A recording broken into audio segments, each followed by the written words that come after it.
All right, let's get started. In Europe, we like to do things differently. When USA concentrates on investing on AI and innovating, we do regulation. So everyone is probably familiar on AI Act. So in Europe, do you think we even need to discuss separately about ethics, or is everything already decided by AI Act?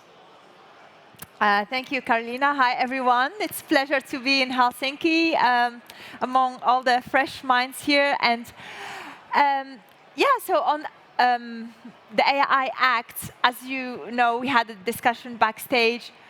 Europe started working on this already in Juncker's administration in 2018, where 52 experts got together. Our chairman was actually Finnish. He was leading the group, so we come up with the ethical guidelines that was the basic for the AI Act that was published last year.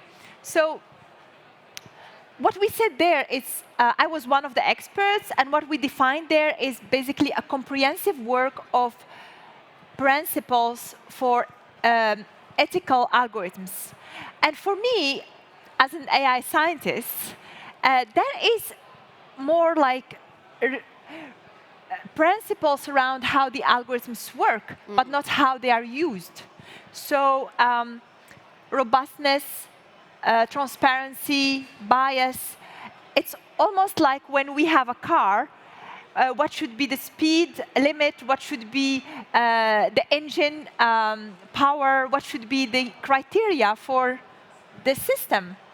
But what we are not defining is the boundaries how those systems are used. So for cars, we eventually defined rules around driving. We build roads, we have traffic systems, so we have a whole infrastructure around that, which I believe we don't have for AI yet. So we barely scratch the surface around what is the requirements of those algorithms. So, and for me, Europe, yes, we are leading the value system through regulation, but there is also a big limitation for that. Creating bureaucracy, the ones that suffer are not the big tech, it's the small tech, it's the startups. It creates an overkill of bureaucracy, it creates a lot of work and a barrier to entry for innovative small companies. So it's always that Europe makes this regulation with big tech in mind, but then the small tech has the biggest disadvantage. And I believe the way forward is, as Europe and as we are leading towards responsible use of AI, I believe we should look at the use of this technology, how it is used today. We unfortunately see that the adoption of AI by big tech is resulting in a very not so great shift what the human is doing versus what the machine is doing. The gig economy created a layer of jobs that you don't need to use your mind. You are delivering goods or driving cars. So it's where the human is taking the mundane tasks to interface with the machine, and the AI is producing poetry and making arts. And so, is this what we want? Yes. Is this or the no, society? This is not what we want, most definitely. So exactly. If we stop here, can you give us some good examples about ethical AI, or where AI can be used to, for instance, benefit healthcare or elderly population or that kind of issues? Because quite often we concentrate on the bad sides when we talk about AI ethics. Yes. I believe we have, for the first time in history, we can change the role of technology in impacting our well-being and our planet. Because for the first time in history, we have a technology that can predict outcomes. So with artificial intelligence, we can predict outcomes. We can predict from energy, for energy when there is sources for green energy. We can plan. We can predict disease before it happens. We can predict what is the best curriculum for a child for individualized learning. So we have now almost a magic wand that we can ask, what is the best thing to deliver for this particular person or for this particular child? But we are not seeing the application of AI scaling there because of the amount of regulation for those sectors. Yeah. I believe for the first time in history, we have the opportunity to move from what we call volume-driven economy to an outcome-driven economy. And by volume-driven economy, all the industrial revolutions has been on how we can sell as many goods to people in volume. If I get sick, I pay for the pill. I don't pay for getting better.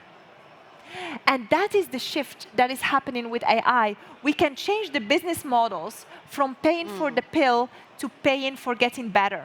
So imagine the whole healthcare system is not about sick care, but about healthcare. So now we have a technology that if we train it with data, it can predict for us what is the best treatment for this patient. It can even predict for us the risk for having a particular disease before it happens. It can predict for us what is the best individualized learning strategy for a child. And I believe those are the crucial use cases where we need to apply AI. And it will not just help us to deliver the right services to our citizens, but it will also reduce waste. And it will also apply to all the ecosystems from healthcare to climate to energy to education. We will move from a volume economy to an outcome economy where there is minimal waste and where we live in harmony with nature and with each other. Yeah. And that is, I believe, the huge, huge benefit of AI when it is applied to the right sectors. Yeah. I think we both agree that there are huge opportunities. You already mentioned for a couple of times that there are these small players, especially in healthcare sector, who suffer from this strict legislation.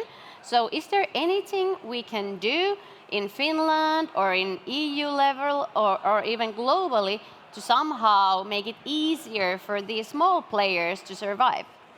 Yeah, I believe we can do a lot. And unfortunately, because of our, we are united as Europe, but not in the crucial sectors. We are united in currency, but we are not united in the important thing, which is data. Yeah? Because data is the fuel to train AI systems. Just as an example for healthcare, every member state wants to manage their own healthcare data. And therefore, we don't have standardized healthcare data to be able to train a European empowered AI healthcare system. So imagine that we are in this ideal scenario that we have all member states using their data to train a European-enabled healthcare system that predicts risk for disease, that help with diagnostic.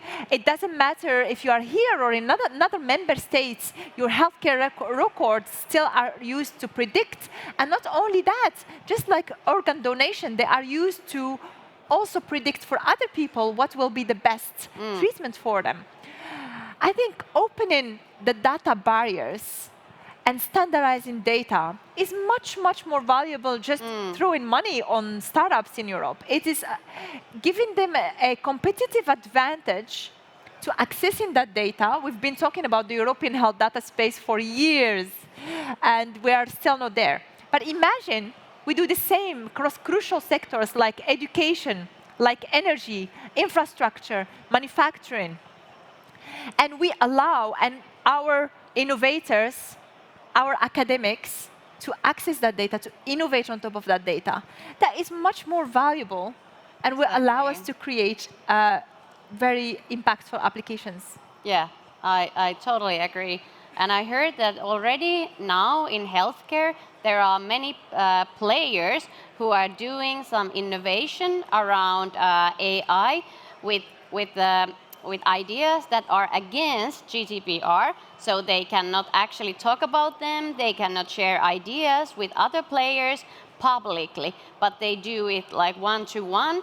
And I think that's pretty ridiculous, and it's like slowing down innovation and like sharing best practices. So maybe we should probably somewhat um, uh, um, like get rid of these extra regulations, but it's not the only solution. Yes, I completely agree. I think it should be within a context. If it is in a context of marketing and spamming people with emails, and we should have GDPR. But if it is in the context on building an application that is that's going to save lives, or Yeah. and these days for AI systems you don't need to use ID data. You can use the demographics. Yeah, so it's already blinded from the AI system. So, but the barriers, the perception of these regulations are too much to bear for startups. And just as an example, in the medical device space, the CE marking, it takes more than around 18 months. How are you going to survive as a founder and as an entrepreneur for 18 months waiting for the green light? And I think that is, we need to find the balance. Yeah. And as you mentioned, because now with this technology, we have an agile way of building it, of testing it, we should also have an agile way for regulation, have a way to have an adaptive way to regulate, and not, and also not for everyone the same. It's not fair. For every context, it's a different story. I agree. Also, I heard that, for instance, Nokia, like a huge player, they have come up with an innovation that enables you to do machine learning or teach machine learning algorithms with entirely anonymous data. So do you think that could be like one kind of solution for this problem with GDPR and the similar regulation issues? Absolutely. I think there is already a lot of ways to make the data identifiable and not linked, that you cannot identify the person.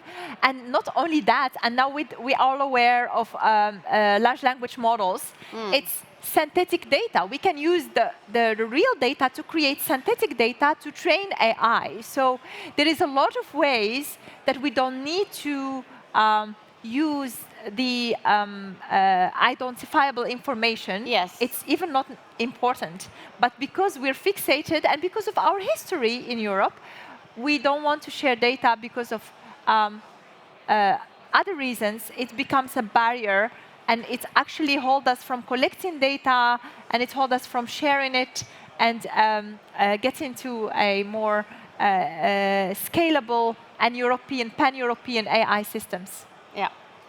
I always like to try to find positive sides about things and not just complain about AI Act. And for instance, when I look at the situation in China and how they are like observing their citizens, and they are scoring everything, every event or act they do, and how people can basically lose their standards of living, and they cannot buy like flying tickets, and they can lose their jobs. I think it's like a horrible country. And if I get to choose whether I want to live in Europe, where everything is regulated, or if I want to live there, I would at any moment choose EU. So what I'm trying to ask basically is that, can we actually think about EU regulation as an asset, or can it be seen as a benefit? Because what we also desperately need is investments and innovation. So instead of saying that, hey, because of this regulation, we cannot invest, we cannot innovate, can we actually think about regulation as an asset? I agree. I think regulation could be an asset when it is leveraged in the right way. I also don't want to be living in a society where they are monitored and there is social scoring around me. So definitely not the case. And I believe everything should be in the middle. Yeah. We should not go extreme either way. We should find the balance.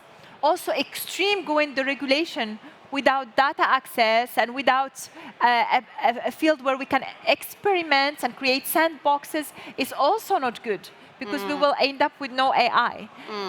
Another field, monitoring everyone and applying AI everywhere around our citizens is also extreme. So finding that sweet spot where I believe it's not about regulation, it's about values. Because AI is learning from the past. And what it does, it shows us ourselves in the mirror. It showed China their self in the mirror, because that is the values. It's about the whole population, not about the individual. So yes, we were going to monitor you for everyone's good. But in Europe, it showed us how much we are focused on the rules. And we can do something about it. We can look at it and say, instead of focusing on the rules, what we're really looking at, we want to protect our values. And what is our values? Is to have equality, to have freedom, to have access. We don't want to be too much in a tunnel vision about rules that we lose the other things that we believe as a society are important values. And if you look at it in a just different way, these values are linked to outcomes. They are outcome. Yeah? So equality, green society, education, they are all outcomes in healthcare as well. So instead of looking at it, we have to create the rules to protect ourselves from this technology. How about we define the right outcomes where we are going to train our AI to drive further? So instead, and the US, for example, the outcomes they pick, big companies, it's profit, revenue, a number of users, number of ads. But if we define in Europe, it's not about profit, it's about reducing CO2 emissions. It's about predicting disease. It's about delivering the right education. Then you're not only maximizing the outcome and driving the value that is right for Europe, but because of this high-quality service, of course, the profit will come. Yeah? And I think that is, for me... Let's ask from the audience. Do we have any investors here in the audience? Oh, no. OK, never mind. There's one. There is one. OK. Yes. Do you think that makes sense? Does it make sense to somehow monetize values? 100%, she said. All right. Excellent. Sorry for the interruption. Please continue. No, and I think that is, for me, the huge opportunity. Not only, yes, now we've done the rules on the algorithms. Yeah, like, let's now focus on defining the outcomes we want to drive. For me, as Europe, opening our continent to business models that steal data and that are persuasive in nature, that is not the right thing. So why we're not talking about the big elephant in the room? It affected our democracies, it affected our mental health, and many other things. So the use of AI, that is the big elephant in the room, and not just the specifics and the principles of the algorithms. And that is the part I believe we should start talking about, that big elephant, because we are tolerating business models that are not ethical. Yeah? We are tolerating stealing of data. We are tolerating access of children to information that is not for their age. And instead, we could be more playing a role of leveraging AI to drive the right education for children, to drive the right medication to the right patient, and invest in those areas, at the same time safeguarding the consumers. Because if we don't, and I tell you from healthcare, my biggest nightmare, at the moment we have these beautiful public healthcare systems in Europe, yeah? But they are too slow, too expensive, and not responsive. But we know the data is protected, and we know it's for free, and it's open for all citizens.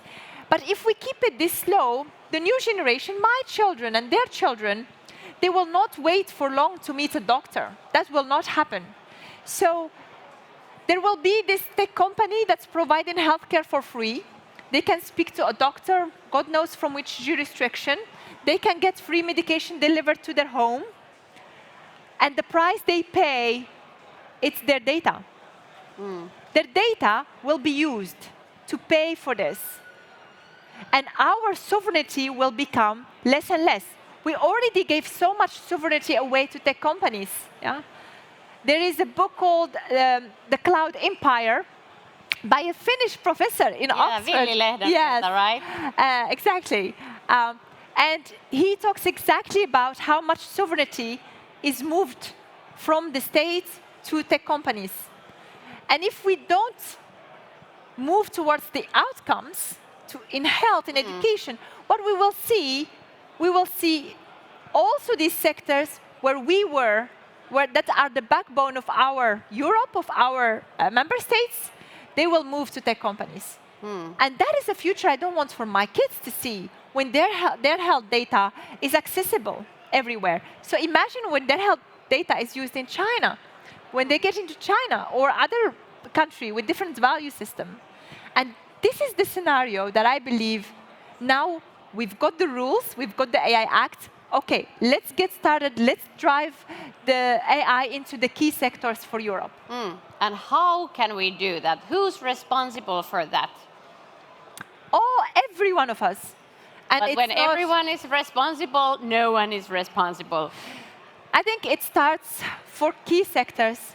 It starts with key collaboration, and also giving a competitive advantage for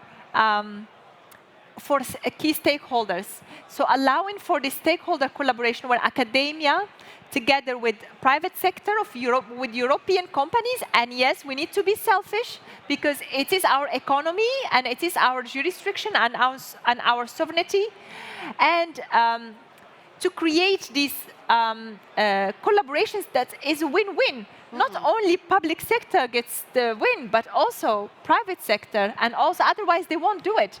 And when there is a win-win situation, for instance, for healthcare, where insurance companies will be very happy to move to preventive healthcare, yeah? But they need the data to be able to predict, yeah? And then when therapy manufacturers, pharmaceutical companies, also part of this, then you will have multiple expertise teaming up towards moving from sick care to healthcare. And this is the type of collaborations we need to create. But also it starts from opening up the data barriers we have locked around health data, for example, and other data sets. And as we know with AI, there is no boundaries. Small data is not enough. A country like Finland or Holland, we need bigger data. And therefore, we need to open that barrier. Great data in one place is not enough. Yeah. Luckily, we will have Data Act for that. Yes. But I actually agree with you that it's very essential that all the companies are responsible for building their AI knowledge and IPR. And actually, last year, US invested 67 billion private fund or equity to AI, when in the whole Europe it was only 11 billion, and in Finland only 0.57. So how can we ever compete? And actually, I just today earlier heard that companies are still not budgeting for AI development for the next year. So I think that is very worrying. Yeah. So it is. I think I am less worried about the amounts, because in the US it's always big amounts. I am more worried about how the speed we are moving. Exactly. I think we can create much bigger competitive advantages by defining the infrastructure around outcome-driven economies for this sector.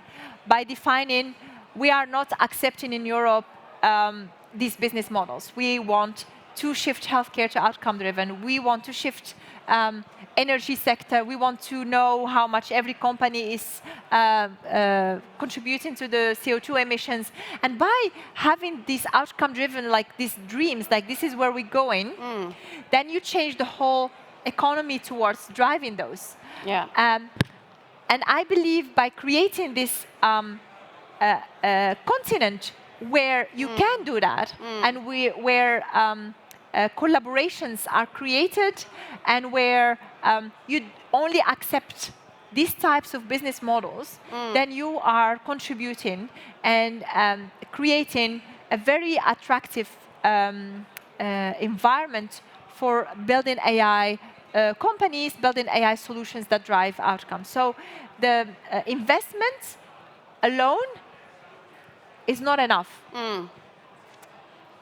So we can leverage, to your point, our values, I won't call it regulation, our values to drive our competitiveness in AI. I love that. Okay, if we go back to what you said in the very beginning of this session, like the roles of human and machine, I really liked what you said about writing poetry, and why are we giving that away and now concentrating on like cleaning our house and doing dishes. So what do you think about that? How could we actually change that direction where we are going now? I believe that we should always, when we are across all the industrial revolutions and development, we always looked how we can make welfare, how can we increase welfare, how can we, but of course in doing that and increasing welfare, we harm the planet, which is not great. So, but now we can actually look at it and say, how can we do both? How can we increase welfare and increase decrease CO2, so live in harmony with nature. By looking to it from that perspective, in that scenario, you will never put a human in a role as a cog in a machine economy. You will always look at the human. It is about increasing the intellectual freedom. It is about increasing you want to take the mundane tasks so that you free up the human mind to be more creative. And if you look even from a completely separate space, from spirituality, it's always about working very hard to move from the ego to the higher self. So how can you come up with a technology that takes the higher self and puts you back to the ego that is not even ego, to like a cog in a machine delivering goods or driving? I have respect for every job, but I don't have respect for companies, for societies that create moves their citizens from higher self thinking to becoming a cog in a machine economy. That I don't have respect for, and that is a choice. We can choose to not go there. We have the middle of the society, and we know it's increasing if we don't do nothing. Yeah, but we don't want it to increase and to go to delivering goods for big tech companies and giving them more sovereignty. We need to create to free them so that we have more of their minds contributing to society. Yeah, so to sum this up, should we actually concentrate on developing more of those tiny robots that do grocery shopping, and then concentrate on doing poetry and writing essays and novels ourselves? So instead of Gen AI, should we invest in robotics to ensure better life quality? I think we can never stop a technology from developing, but what we can do is direct its use. regulation will always be running behind innovation. We can't stop large language models, AI from learning from already 150 years of data that we cannot read as a human being. That will keep developing, but we can define how it is leveraged and how it is used, and how copyright is respected, and how is intellectual property is defined. This is choices. This is society choices. And yes, I agree, we need more of those robots. I would love to have, just having a washing machine and a dishwasher is not enough, at least for me as a mom of two. So I would love to have more of the machines taking those low-level tasks that consume my energy. I agree. I think our time has run out, and I thank you, Loubna, for a very interesting conversation. Thank you. Thank you so much. Thank you, everyone. Thank you.